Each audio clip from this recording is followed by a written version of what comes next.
So there's much to discuss. And of course, last but not least, is the legal issues that are becoming larger and more urgent by the day.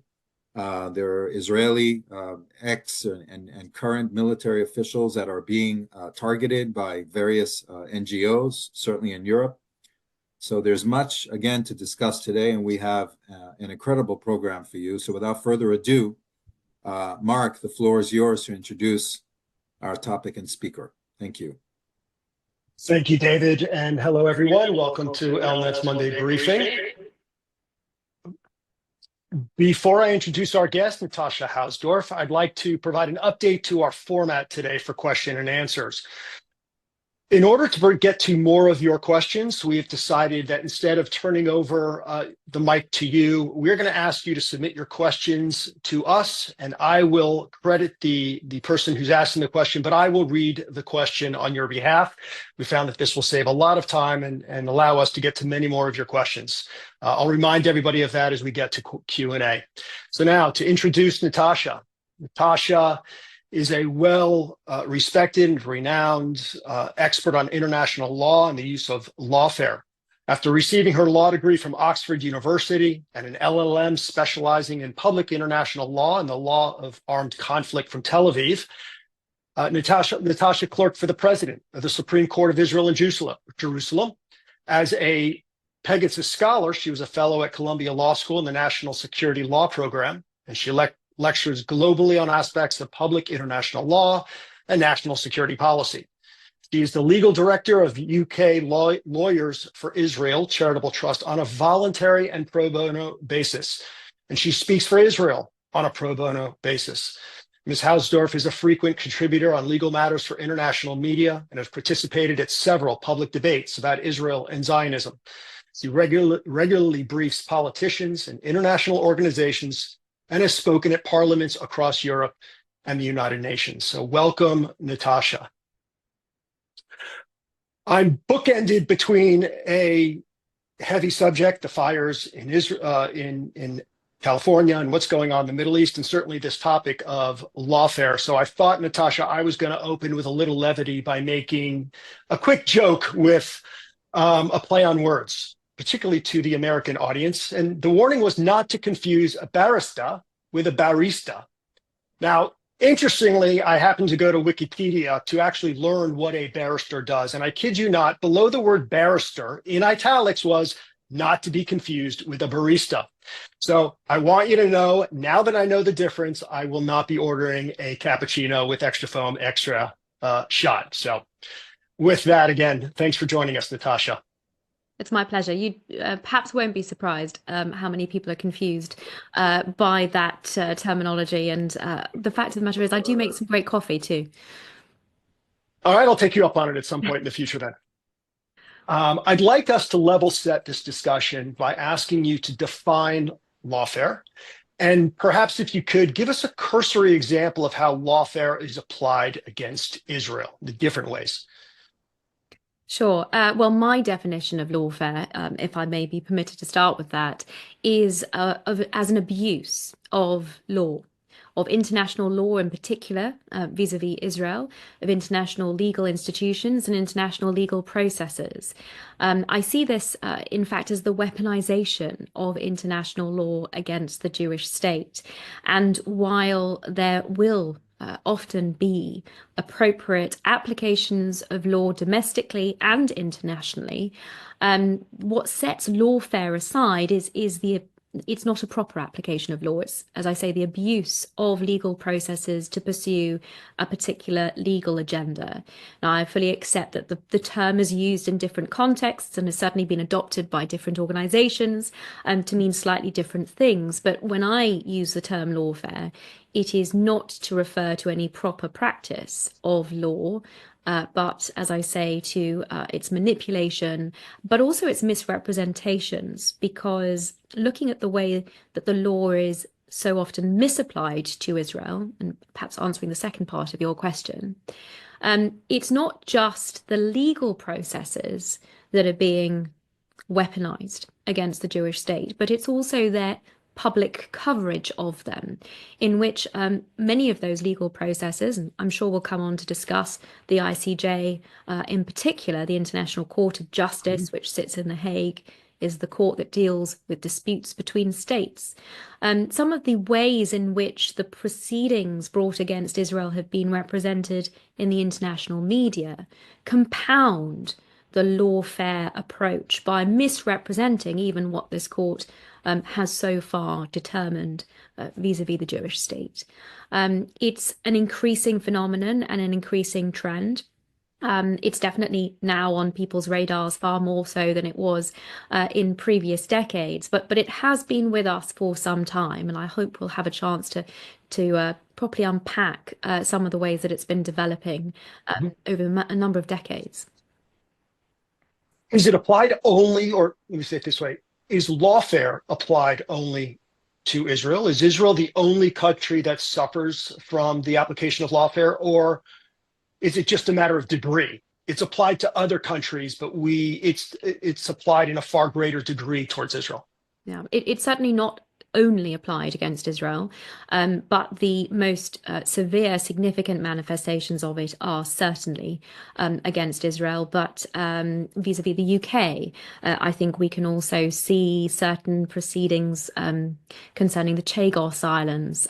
I don't know how many lawyers we have on the call, but some of the audience may be aware that there was an advisory opinion sought with respect to the Chagos Islands, which is quite an unusual and many would argue inappropriate approach to take. An advisory opinion is a process which the International Court of Justice also conducts, but it ought never to engage in providing an opinion of that nature on an issue where there is a dispute between states.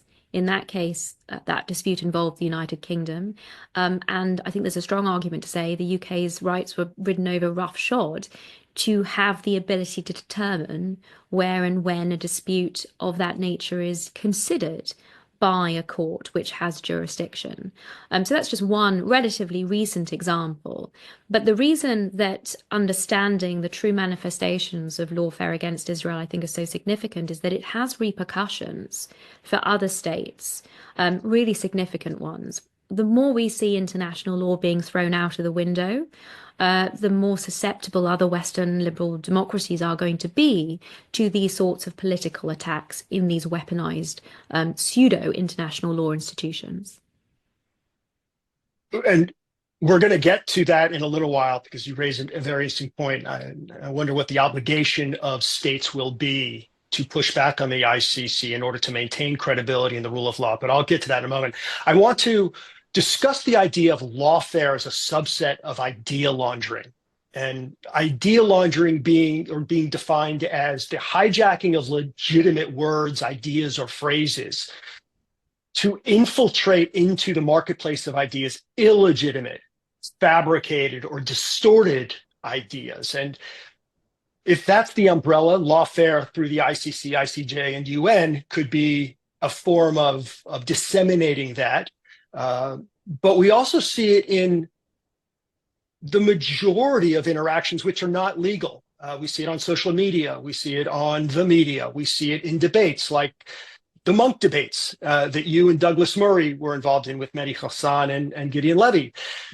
There's this discussion about very important words that have legal meanings like genocide, proportionality, occupation, borders. Could you talk about the interaction between the public sphere that engages in these legal gymnastics, defining these words, and then the legal world? You sit atop both of them. So how do you see them interacting? Well, there's an additional area here, and that's the academy. And so far as international law is concerned, the academy has actually played a significant role in this laundry of words and the weaponization of these legal terms that are being deployed for political purposes. I think in the monk debate, I gave an example of a number of them. I'm not sure that I mentioned occupation, but I would definitely include that in a list of pseudo-legal terminology, which is being misdeployed with respect to Israel for a particular purpose, so occupation, ethnic cleansing, colonialism, apartheid, and genocide. In each of these instances, not only is this legal terminology that is being wholly inappropriately applied in, I would say, all of them, the concept is actually being inverted. So we have the victims of a particular phenomenon, all of them issues in international law, that are being accused of committing that act or crime that was actually committed against them. And nowhere is this more apparent than in the context of genocide. And I can say shortly after, I think it was the day after the first provisional measures order came out from the International Court of Justice, this was on the 26th and then 27th of January last year, I was on the equivalent of the BBC in South Africa, SABC. And my counterpart, who was arguing the case for South Africa, bringing this abhorrent, obnoxious, totally baseless accusation of genocide, said something along the lines of, "Isn't it wonderful? Now we can finally use Israel and genocide in the same sentence and nobody can tell us otherwise." And that was a clear acknowledgement, as far as I was concerned, of the motivation of using these sorts of terms and then using the legal mechanisms, the legal processes, which shift the Overton window and suddenly give something that is entirely baseless and fantastical some degree of supposed credibility in the conversation and the discussion. And it's a vicious cycle and it's self-perpetuating, because the more that people are talking about Israel and genocide in the same sentence, the more credence that South Africa's application seems to be given. And now, most recently, we've had the intervention of Ireland to, in fact, it's been quite upfront about the fact that it is seeking to extend to amend the definition of genocide so as to try and better shoehorn what it says Israel's actions are into it. It implicitly acknowledges, I would suggest, therefore, that it does not consider Israel's activities to, in fact, be genocide, or the crime of genocide. But we're seeing this approach to weaponizing legal terminology and abusing it in this way, I think, across the board. And I think one of the reasons that these negative actors have been able to do this so successfully is that general literacy about international law is not particularly extensive. And most people, when they hear international law or international legal terminology or the allegation that Israel breaks international law, don't feel armed with the tools, with the knowledge, the expertise to be able to properly push back on that. And we're seeing this manifesting itself at every imaginable level. So yes, at the United Nations and international legal institutions, in the academy, in the media, on social media, in schools, and TikTok, and probably in the workplace and at the water cooler.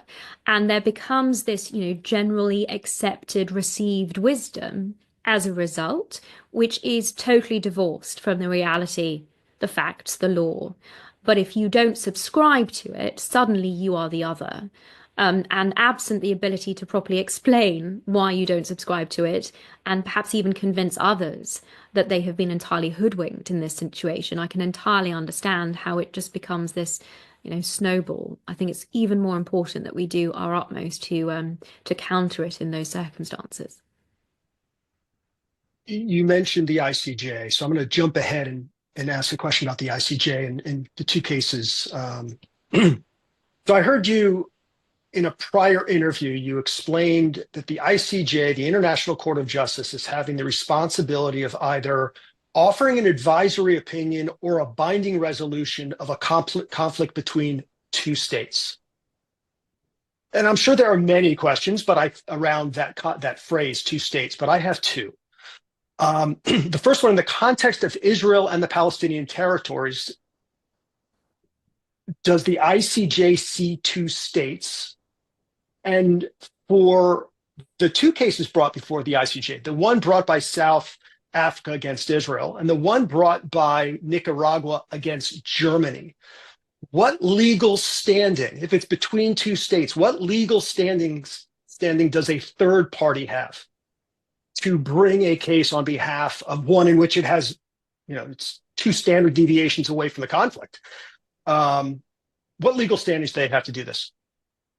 So the first thing is I can appreciate why this feels anathema and somewhat complex or alien, but the simple explanation that I can offer to the cases that you have outlined is the fact that if states are party to an international convention, they may bring a case or a claim or an accusation against another state in respect of that convention. So international conventions are signed up to by states. They are an important source of international law. It's a treaty-based, it's almost like a contract that you sign yourself up to. But here we're primarily talking about the Genocide Convention, the International Convention for the Prevention and Punishment of Genocide. And that is the legal hook that South Africa has used to bring Israel to the ICJ, the International Court of Justice, because both Israel and South Africa are signatories to the Genocide Convention, and South Africa is alleging that Israel has breached it. That's the jurisdictional basis for the bilateral dispute that you have seen all over the media in terms of South Africa's allegations against Israel. I mentioned that Ireland had recently joined that case as an intervener. That's entirely possible because Ireland is also a party to the Genocide Convention. And the idea behind this is that every state party is responsible for seeing the proper enforcement of that convention. Now, this is particularly interesting because my argument right at the very beginning of this war, long before South Africa had brought this case, is that every signatory to the Genocide Convention had an obligation to ensure that the genocidal acts of the 7th of October were punished and prevented, and therefore had an obligation to ensure that they were supporting Israel in every way to seek the total eradication of Hamas, the return of the hostages. That didn't particularly go very far. I mean, there are many international law obligations deriving from conventions that I'm afraid are simply not complied with. And now, of course, many of our viewers may be familiar with real genocide that is currently occurring in South Sudan. Many aspects of real breaches of international law are simply not picked up on. That is one of the big criticisms of the politicization of international law. But I hope that explains why it is that South Africa can bring this particular claim, this allegation against Israel. In terms of this idea of two states, this is the buzzword two states, of course, that applies in the context of the received wisdom of what the quote unquote only possible solution to the Middle East conflict must look like. Perhaps there'll be an opportunity to try and unpack the misguided received wisdom in that respect in due course. But it's difficult to say where either the ICJ or, for that matter, the ICC, which is the International Criminal Court, also sits in The Hague, but it deals with individual criminal responsibility. So it's not, in fact, dealing with states. But both of them have recently taken rather confused positions with respect to this question of whether there is a state of Palestine. So moving away from what a political resolution might look like and concentrating on what the current legal position is in terms of two states, it is clear, if you consider basic international law and the requirements of statehood, which are also set out, they're a matter of customary international law, they're also set out in the Montevideo Convention. There isn't a question in my mind that there is no such thing as a state of Palestine. It does not fulfill those criteria, not least that there is a division between Fatah in the West Bank, whose authority there is governed by the international agreement under the Oslo Accords. Obviously, Hamas has controlled Gaza. It still controls significant parts of Gaza. So the idea that there is a coherent government simply doesn't exist. There are no fixed borders. There are big problems with respect to the idea that Palestine presents itself as a state just because you use the State of Palestine stamp at the bottom of some official documents. I'm afraid it's not enough. There are, of course, increasing numbers of states that have recognized the so-called State of Palestine. That's also not sufficient in international law. There's a big debate about recognition. It plays some significant role, but it cannot compensate for where the basic attributes of statehood are missing, as they are in this case. It's all very interesting, and yeah, it's very nuanced and complex. So thank you for that clarification. So for my next question, as a preamble, I want to read something from a research paper at University of Pennsylvania that I came across with regard to the ICC, the International Criminal Court. The goal for the ICC was to establish a permanent, independent court to investigate and bring to justice individuals who commit the most heinous violations of international law and human rights, namely war crimes, crimes against humanity, and genocide. Of the thousands of situations and potential cases that could have been investigated by the ICC and come to trial, only 44 people have been indicted, with 45 cases before the ICC. Further, only 14 out of the 45 have resulted in a complete proceeding, and only 9 were convicted. 9 in 23 years. So given the court's, and I'll use this word, but I'll leave it for you to tell me if it's correct or not, failures, bringing despots and ruling thugs to justice, why do you think they decided, the ICC that is to go after Netanyahu and Gallant? Is it as simple as, oh, go ahead, I'm sorry. No, I think it's perfectly clear why. And I would add abject to your description of failures. This is a court that has abjectly failed to live up to the lofty aspirations of its founders. In its first 10 years, only one of those convictions had in fact been achieved.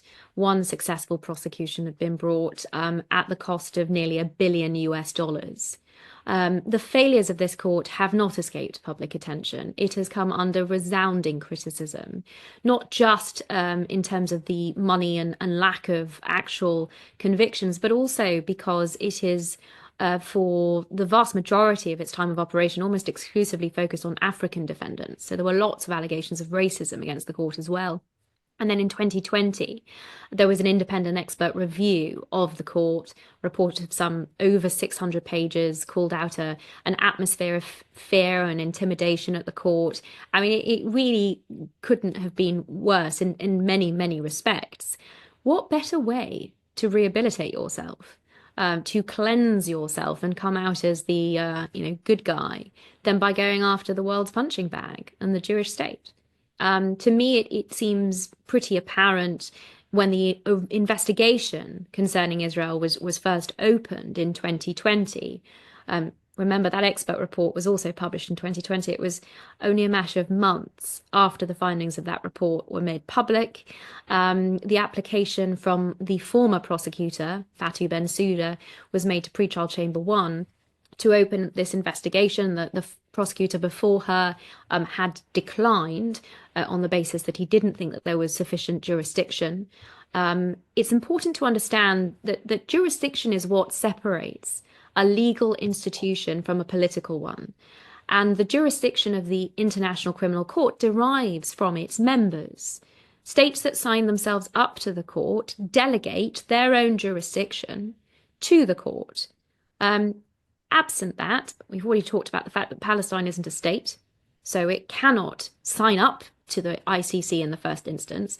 But even if we were to ignore that, as the court has done, the idea that it would be able to delegate criminal jurisdiction over Israelis to the court, which is what it has purported to do here, is also entirely unworkable when the founding document of the Palestinian Authority, which is the entity that purported to join the ICC, the founding document, which is the Oslo Accords, makes it explicitly clear that no criminal jurisdiction over Israelis will be afforded to the Palestinian Authority.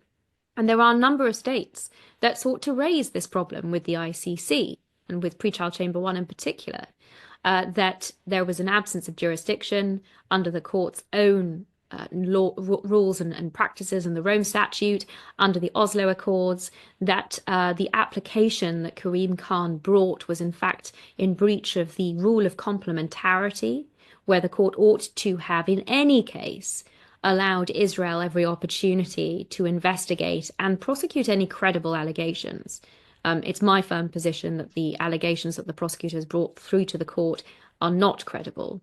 And the reason that I say that is because the organization that I'm very privileged to be involved in, UK Lawyers for Israel, is the only entity that actually went through chapter and verse the public summary of the prosecutor's application for arrest warrants, which he issued on the 20th of May last year. And we showed that every phrase of every sentence of that public summary was false, and gave the prosecutor every opportunity to address the fact that he had misdirected the court, he had misled the court, he had put in front of it false information, and not only did he not take that opportunity, he in fact doubled down and told the court to ignore any submissions on accuracy that came from anyone other than him. This is the level, I'm afraid, of malpractice that we are dealing with at the International Criminal Court. But I hope that gives a little bit of a flavor and an indication of the magnitude of the problems that one faces in the context of this international legal institution, and how the recent behavior and conduct has been intended, I believe clearly, coming back to your original question, to wash itself of its past failures, but has in fact served to fundamentally undermine its very existence by throwing international law out of the window, by throwing jurisdiction out of the window, its own rules on complementarity, and putting forward this totally false information. It's, I believe, damaging its reputation beyond saving now. Yeah, I didn't want to be accused of asking a leading question, so I didn't say, do you think it's politically motivated? But I think at the end of the day, this is highly politically motivated for any number of reasons.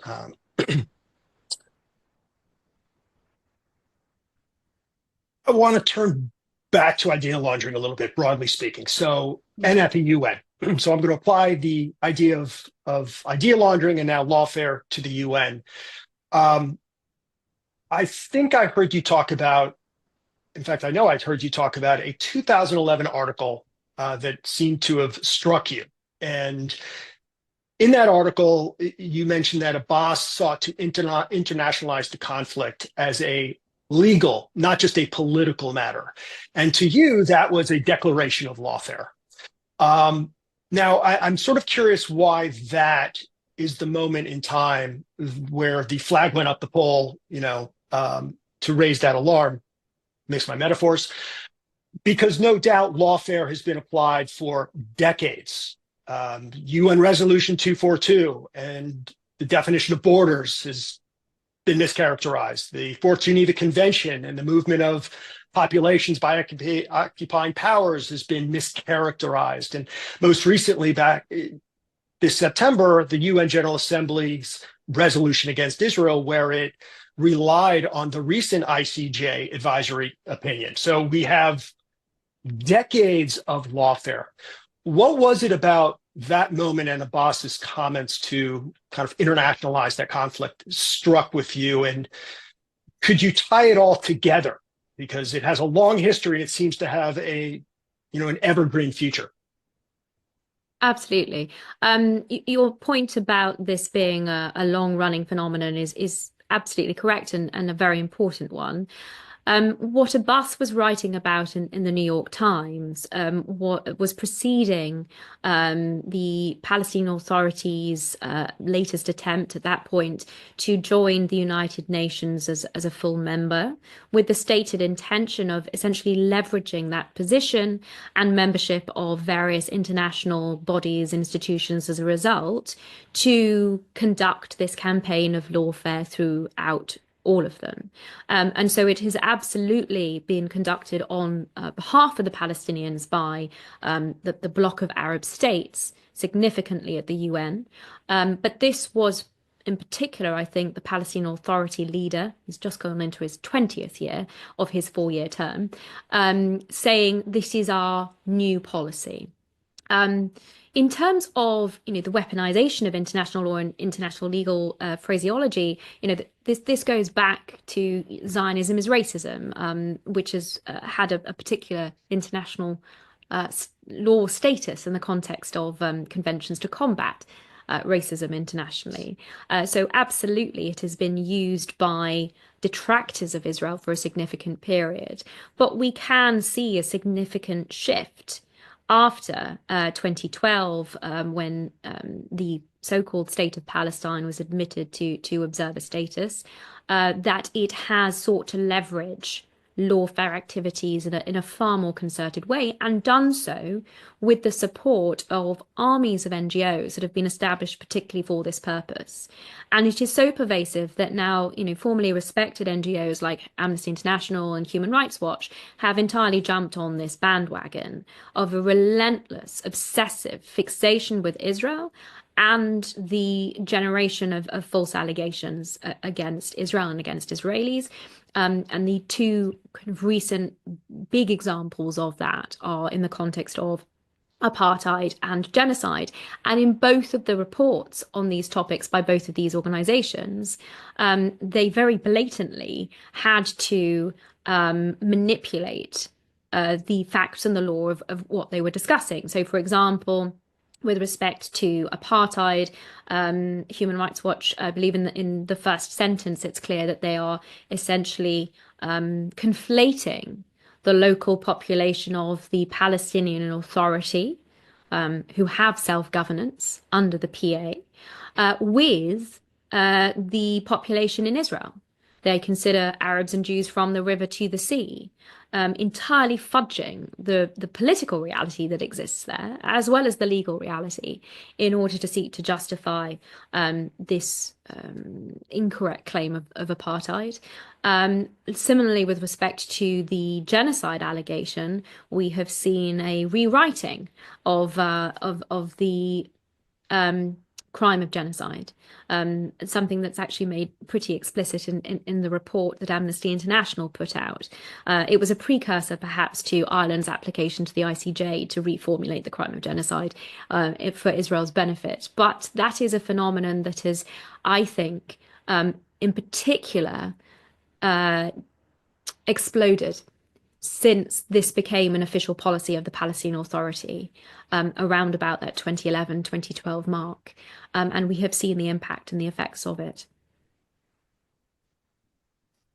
I want to turn to some remedies now, because obviously, as an organization that works with European members of parliament, educating them on the issues, we'd like to also talk about ways to resolve important issues. So let's turn back to the ICC for a moment, because I want to offer you a syllogism, and I want you then to tell me if it's a false syllogism or it's one that you agree with. In either case, tell me why.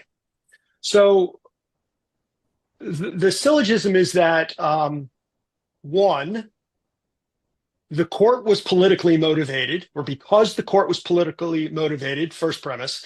Two, the court's ruling was legally tenuous at best, legal malpractice at worst. Countries have a moral obligation to resist the ICC, at the very least to ensure the court's legitimacy and credibility, versus the alternative would be just following rules. We're signatories to the Rome Statute. We need to fall in line. But the syllogism is, because the court was politically motivated, because the ruling was legally tenuous, therefore countries have a moral obligation to resist the ICC. I would say a legal obligation also, if they are, as so many of them profess, committed to the rule of law. I think it's extremely important. The international law is so very unlike domestic legal systems, where there is a proper enforcement mechanism. There are, the legislature will be the source of it. Perhaps you have judge-made law in the common law system, but inevitably, the international legal system is far more nebulous. I remember when I was at university, my professors told me that most states adhere to most international law most of the time. And that is why it was considered to be a net positive. But it ultimately requires states to take on these sorts of enforcement mechanisms themselves. And holding international legal institutions to account when they go off the rails is part and parcel of that. So in respect of the ICJ, the president of the court, Judge Salam, there's some talk of him now throwing his hat in the ring to be Prime Minister of Lebanon. He was formerly Lebanon's ambassador to the United Nations, and his virulently vicious anti-Israel track record there ought to have barred him from perhaps any judicial office, but certainly one in which he was judging issues which he had already very publicly professed a very strongly held opinion on. He called Israel a terror state and accused it of war crimes. And he has, by all accounts, been driving through not just South Africa's case against Israel alleging genocide, but also the advisory opinion which you've referenced, which absolutely was picked up on by the General Assembly in the last United Nations GA in September in New York, but it was a case. It's not a legally binding advisory opinion. Let me just make that clear, as opposed to that track of state-to-state disputes where a ruling would be binding. An advisory opinion is simply worth as much as the quality of the reasoning that went into it. And if you read the dissenting opinion by the vice president of the court, Julia Sebutinde, that will give you a flavour of how little regard I think one should have to the reasoning that went into the majority's opinion. It was an opinion that called for the ethnic cleansing of East Jerusalem and Judea and Samaria. It was an opinion that essentially wiped Israel off of the map when it referred to Palestinian territory as contiguous. And this is the quality of what is being put out under the auspices and the leadership of the president of the court, with his, as I say, fiercely anti-Israel track record. In any other context, there would be an expectation that a judge of that sort recuse himself. And it is ultimately the responsibility of member states of the ICC and also of the ICJ to hold these institutions to account. Otherwise, they are a law unto themselves. And so far as they are overtaken by those with an anti-Israel agenda, and this is, I'm afraid, somewhat inevitable. I mentioned the importance of the academy here. The academy has been a space which has... Could you tell everybody what the academy is? Of course. I did have a question about that, so yeah. Academics. Anyone teaching at university, writing. In fact, in the context of international law, one of the sources of international law, which is set out by the statute of the ICJ, includes the writings of the most respected jurists of the age. So academics have a very important role to play in the development of international law and arguably also in its formation. And you can see, when I was at Columbia Law School as a fellow, Sarah Cleveland was teaching there as a professor. And I audited some of her classes, and I was not left under any illusions as to what her politics were in the context of that teaching. She is now sitting as the American judge on the ICJ. Many of those serving at the ICJ have academic careers behind them, and there is this back and forth. And in that respect, the takeover in the universities, the fact that anyone who hasn't drunk the Kool-Aid on Israel is never going to get appointed to assistant professorships and professorships and never going to get tenure because they haven't got the right views on Israel, has this self-perpetuating effect of channeling what is with the received wisdom and acceptable to write in terms of commentary on international law, and that inevitably then impacts on how international law is dispensed, if you will, at these institutions when these individuals go and serve as judges on them. So in that context, rather than these institutions being a law unto themselves, it is absolutely necessary that states hold them up. And at least in the context of the United States, I think we are now seeing the political will. Important to stress, of course, that the US, as Israel, is not a member state of the ICC. The the court has no jurisdiction vis-a-vis the US or Israel. And the reasons for that are also significant. It was pretty plain, even at the drafting stage of the Rome Statute that founded the ICC, that this was going to be a court that was going to be used as a political weapon, due to some of the drafting of the crimes, including one issue that you referenced earlier, Mark, the supposed crime of Israeli settlers living in Judea and Samaria, Jews living in parts of the world where they apparently shouldn't be living. That is predicated on, in fact, so far as the Rome Statute is concerned, on a tweaking or a manipulation of Article 49.6 of the Fourth Geneva Convention. And also it is unfortunately founded on a total misapplication of international law as far as the status of the territory is concerned. But in any event, we see these sorts of manipulations and agendas coming from various directions. And the significance that the academy, that universities, professors have in shaping international law, I think makes it even more significant, even more important, that the politically elected, democratically accountable leaders of Western liberal democratic states that prize the rule of law take the initiative and ensure that these institutions are not stepping out with their rules, their jurisdiction, and the proper application of international law. Now, one more question, and then I'm going to start reading everybody else's questions. We do have a number of questions on the list. If you do have a question, though, please submit them to us. So, Natasha, for those who care about Israel a lot, as we all do, it's understandable that we focus on the kinetic threats and the very real existential threats that many of these kinetic threats present. But an underappreciated existential threat is lawfare. Yeah. It's inch by inch. It's year by year. It's insidious in the way that it develops. It's the ripple that occurs 1,000 miles away and becomes a tsunami that becomes almost impossible to protect against.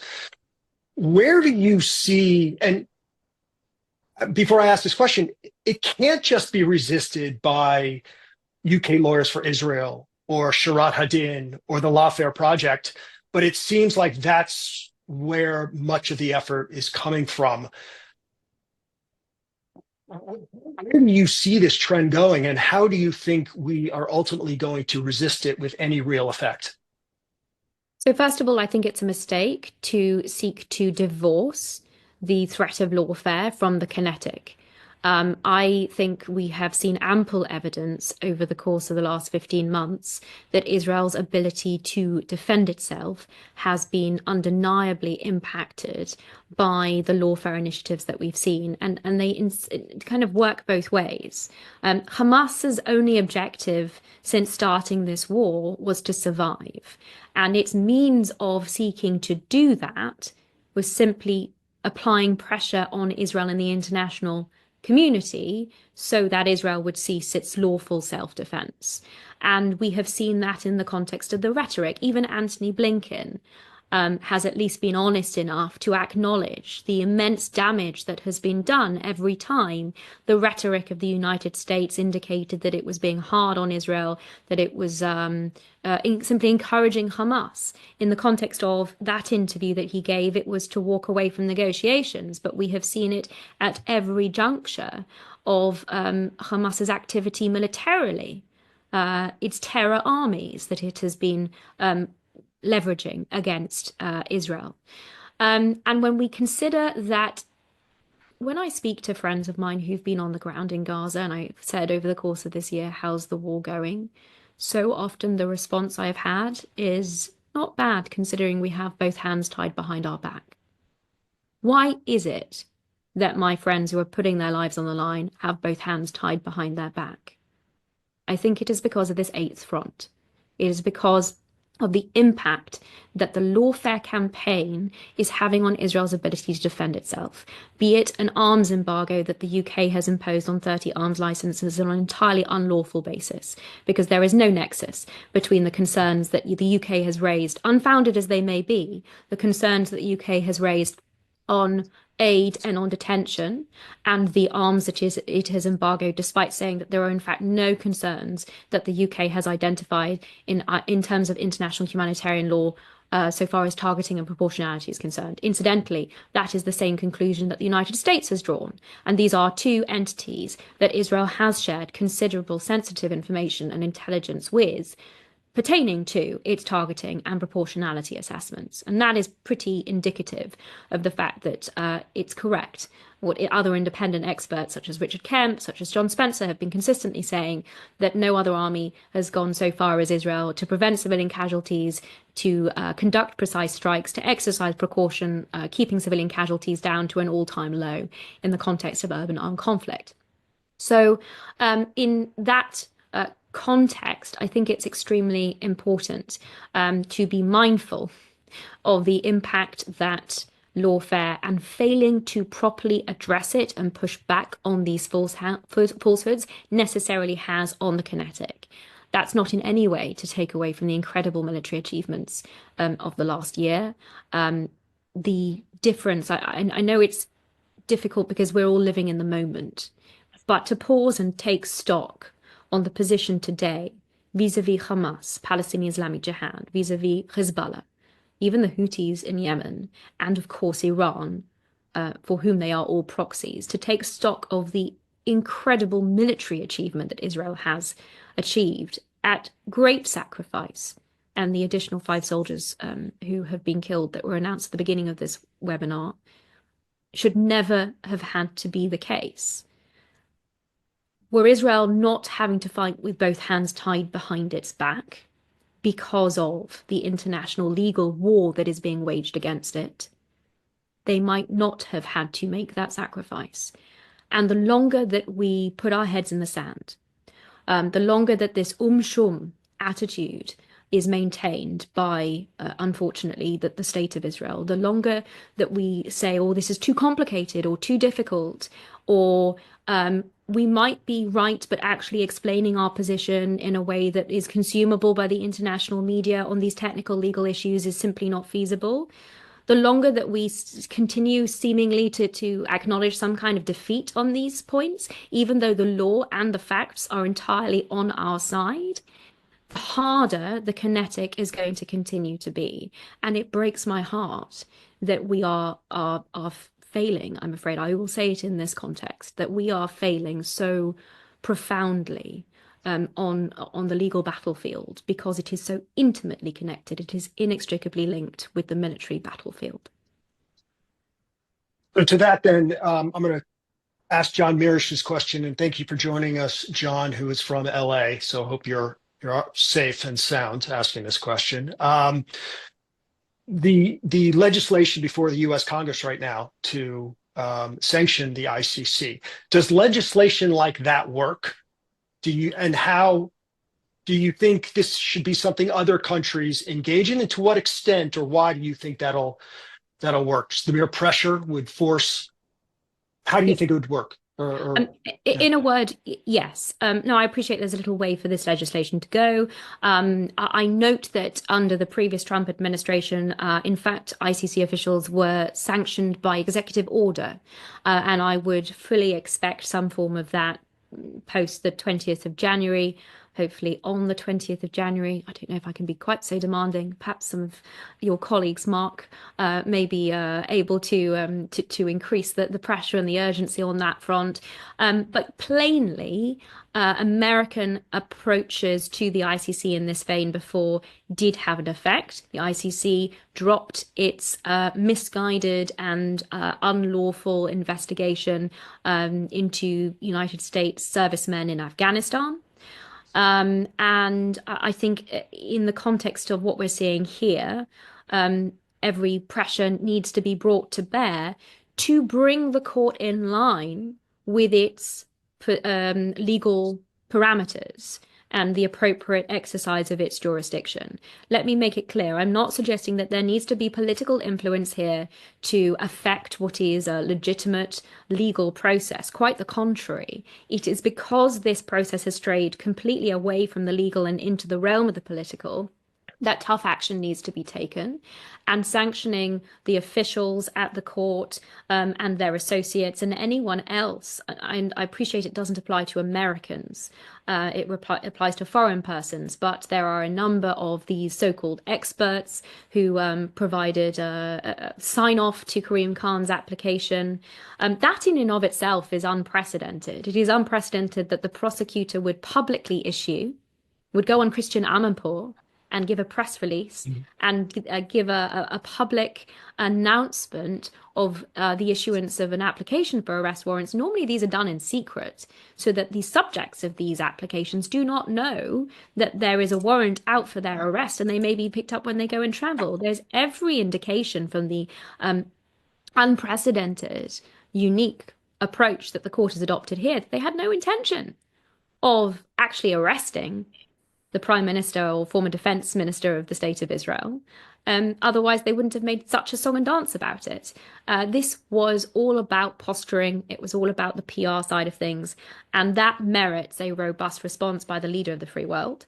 I hope that after the US takes this approach, others will follow. And it is frequently the case that one sees, one state leading the way and then others feeling perhaps more comfortable in doing what should be natural to those that support the rule of law and calling the ICC out on this approach.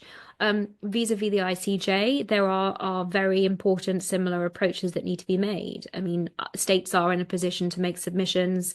They are also in a position to intervene.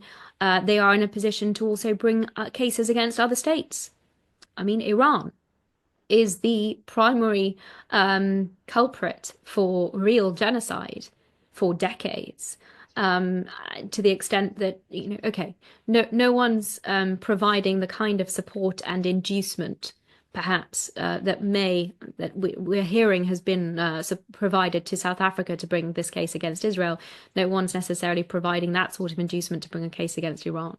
In fact, quite the contrary. But this all necessarily sort of plays into the dynamics that we're witnessing, and the more pressure that can be brought to bear to ensure that international law is actually upheld, the better. One more question. I'm going to group a couple of people have asked similar questions, so I'm going to group them together, and then I'm going to turn it over to Tom Flesch, our chairman of the board, to say a few closing remarks. Could you talk about the Hein Rajab Foundation, their work, as well as sort of the derivative response, which is now you had 12 cases filed in 12 different countries in potential investigations into IDF soldiers. Could you comment on that, please? Sure. Unfortunately, this is not a surprise. It is not in any way unexpected. There are groups of Palestinian lawyers, sometimes organized in the case that you've raised, and sometimes more ad hoc, that have been fundraising and collecting names, identities of Israeli soldiers, dual nationals occasionally, and are ostensibly preparing arrest warrant applications against them. This is very country by country specific, and it is dependent on the laws in each of the respective jurisdictions. I can tell you that in the UK, there were a spate of applications for arrest for, our audience may recall, Tzipi Livni, Ehud Barak, around 2009-10. And a stop was put to that on the basis that a provision was introduced by the government at the time saying that any application of that nature for an arrest warrant, for supposed war crimes, required consent from the Director of Public Prosecutions before it could be brought. That exists still today. Who knows if with this changing and this developing, this tsunami of misinformation, we may very much get to a position where, there's Crown Prosecution Service guidance on this in terms of whether or not the evidence is credible, whether or not a prosecution is likely to be successful. That all, in this particular instance, could arguably become a sort of political assessment and a consideration based on, what it is that the BBC is reporting, and what the received wisdom has now ultimately become. And I can see that reflected in many other jurisdictions, many other countries besides. It is a significant problem. The best way of dealing with this. I'm going to give you the typical lawyer's answer of, it depends. It is going to be case specific.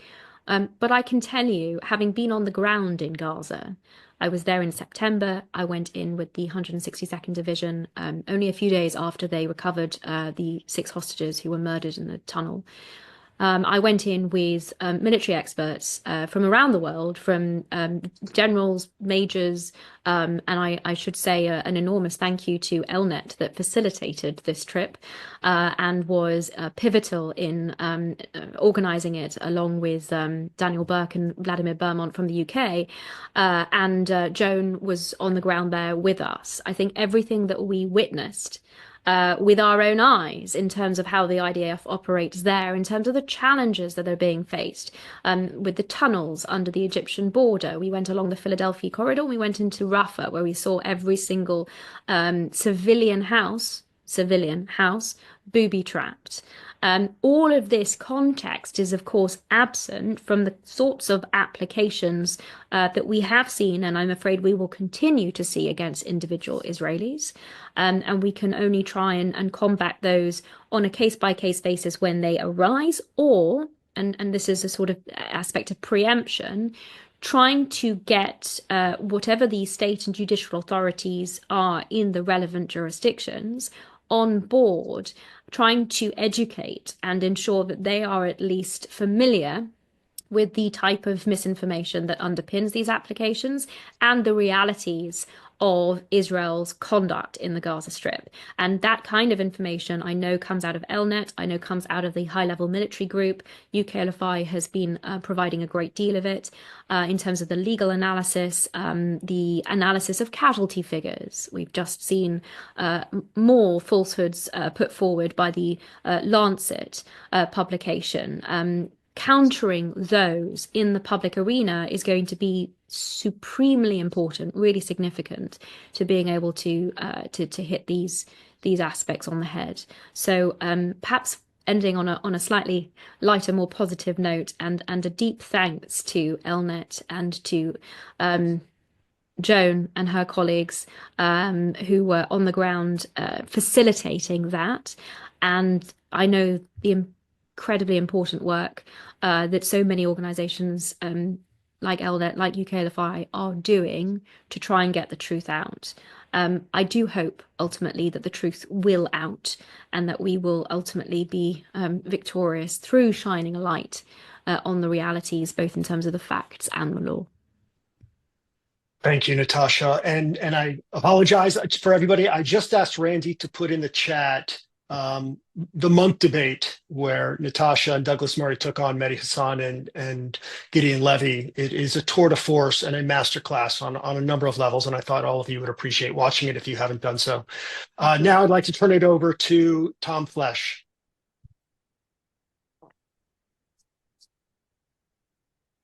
Thank you. Can you hear me? Yes. Thank you so much. Mark, another superb job presenting today.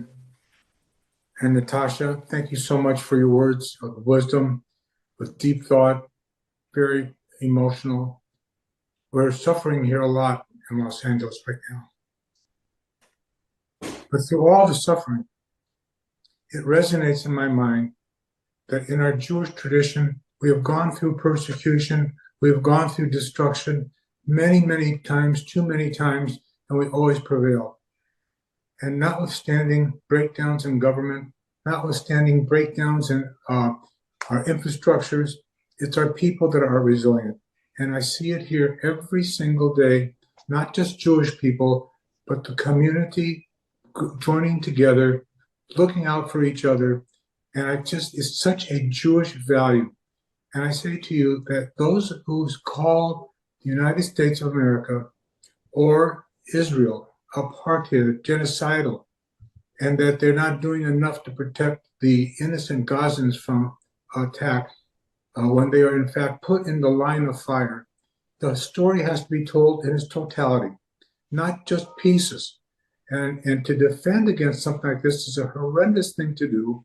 I applaud the efforts that are being made, and I hope we're doing more efforts, because the Jewish tradition, the tradition of these fine people that rise for justice and right, for freedom and democracy will prevail, and it's prevailing here in our streets today. Everybody's out to protect each other. Our government had a colossal failure in preparing for something like this. There is no question about it, and there will be consequences, but it is a moment to see how the community gathers together. And I hope in Israel, the community gathers together for the common good interest, which we all intend to have a better life for everybody. And this casualties of war is just horrible. But I just hope the work that you do spreads more. And there's there's another encouraging thing too, and that is a lot of our viewers that are regulars on this Monday morning briefing are not with us today, because most likely it's not that they're not alive, they're alive, but they don't have a home, they don't have anywhere to go, and they're all finding some place to be. And so we miss them not being with us. Our prayers are with them, and we hope that they can get back in some semblance of a routine sooner than later. But thank you to all of you for the hard work you do to inspire our going forward basis with resilience and a positive outlook, and we will not be defeated. Thank you for those words, Tom. Natasha, again, thank you for joining us, and everybody, have a very good day. Bye, Thank you. everybody.